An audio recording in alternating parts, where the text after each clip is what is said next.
what are the 9 advantages of driving a Nexon EV Max, and how is it very close to another EV, for example, let's say the XUV 400 or a hybrid vehicle such as the Toyota Hyryder or the Maruti Grand Vitara. Let's begin with how it drives, because I've explained you all the interior, exterior features, the specs and everything. I'll tell you about it in brief in the end of this video, so stay tuned till that aspect if you want to hear about it.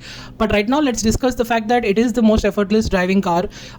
It's basically a single pedal car where you just accelerate when you want to move ahead, and when you stop you just leave the accelerator. You don't need to depress the brake pedal, and if the regen mode is as high as possible, which is 3 in the Nexon EV, braking happens automatically. So most of the time you will literally have to just press the brakes to come to a complete halt at a signal, or whenever necessary. Most of the time you will realize that it has slowed down enough for you to close the gap, and then you can accelerate ahead if you find the gap ahead. So driving it is very easy. It's just a single pedal.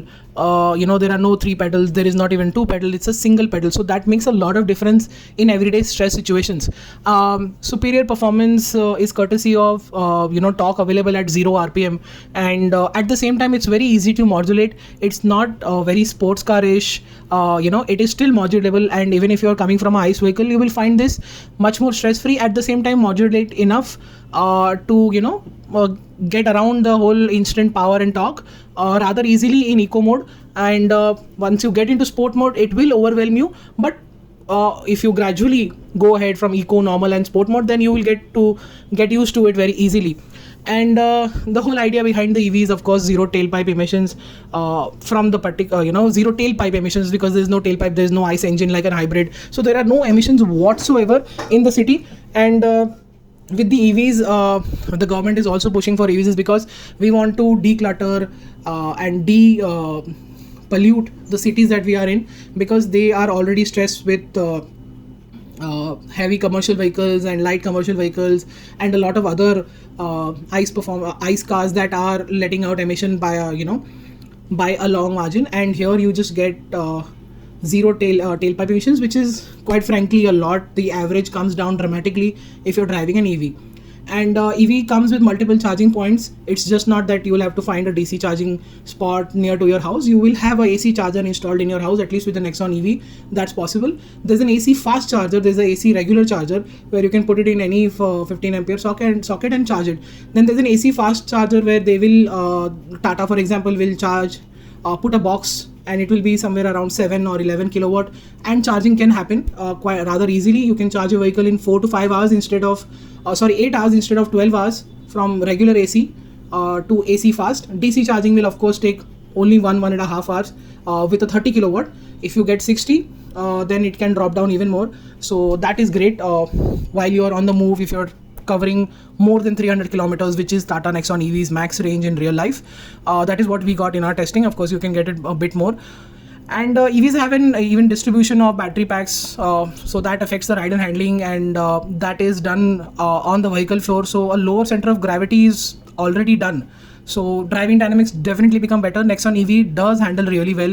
It's got instant torque, so when you exit the corner, you will get all the torque and you get pushed ahead. And so there will be a lot of body roll. But Tata's Nexon EV with great suspension as always, just like the ICE counterpart, with the batteries mounted in the floor below. Body roll is really, really well contained. EVs have an average moving parts of around 200 moving parts, which is when compared to ICE, which basically runs in 300, 400 or maybe above, significantly lowers the running cost, service cost and maintenance expenses that you would need. Another aspect is Nexon EV has a leading warranty package for you, along with the battery pack, of course, where you get 8 years and 1.6 lakh kilometers of warranty on the battery pack and the motor. So I think that's a lot. 1.6 lakh kilometers is actually a lot of kilometers in 8 years. If you are on the either side, I think this is something that will truly help in making sure that maintenance costs and warranty, along with if there is a requirement to change the battery or the motor, you're well covered, really well covered in fact.